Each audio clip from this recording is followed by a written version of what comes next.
The signing of Geno Smith, and what do you think that means for your team in terms of seeing a guy? I know you're a guy who says always compete. It's everywhere in your building. It's always in your phraseology.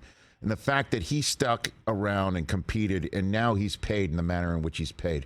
Walk me through what you think that means, Pete. Yeah, he really has done it all with this hanging all of these years. We always loved him. I mean, he was fun to have on the team. He was always a talented guy. We could always see that, but he just couldn't get a chance to play because the QB started and Russ was never getting hurt. So there was no opportunities for him. So he just kept hanging. And what he did is he never gave up on himself. He never gave in to the fact, well, I'm a backup and that's all I'm ever going to be or whatever. He just kept believing in himself and knowing that when his opportunity arose, he was going to do something with it. And he was stubborn about it, and so when it did, he look what he did. It's just a remarkable come through, a great statement about perseverance and belief in yourself and maintaining your confidence, even when everybody else might be doubting it or kicking it around you. He did not fall to that. And so when it came to him and there's the opportunity, we're competing and battling, he's believing it's going to happen. And then when it did, he's the starter. And he never flinched. It was like, okay, this is what I was counting on, and here we go. And he took over with a great voice to the team, in a leadership role.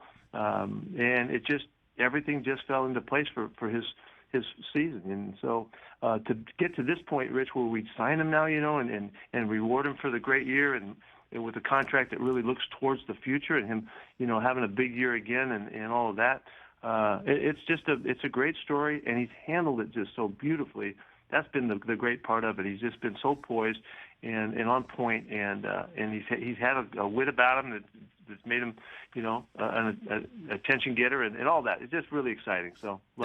And just to the continuity, how much, where do you think there's room for improvement? Where you think just him, there's no questions, there's no Russ is there week one, there's no question about his abilities or whether he's taken ownership of this team and vice versa.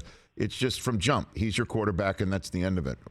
That's really a great feeling for a club and a franchise. Because not everybody gets to feel like that. I mean, he's got areas to improve. He's got to take care of the ball better. And he's had a history of getting the ball knocked out of his hands. We got to do a better job there. And there's plays throughout the season, that he knows he can do better. So we've got an upside to reach for, which is always good. But we do have a real sense of confidence and like you said, continuity. Then we got to put the other pieces together around it, and so. But we're thrilled to have a quarterback. Catch the Rich Eisen Show every single day on the Roku channel, 12 to 3 Eastern, for free.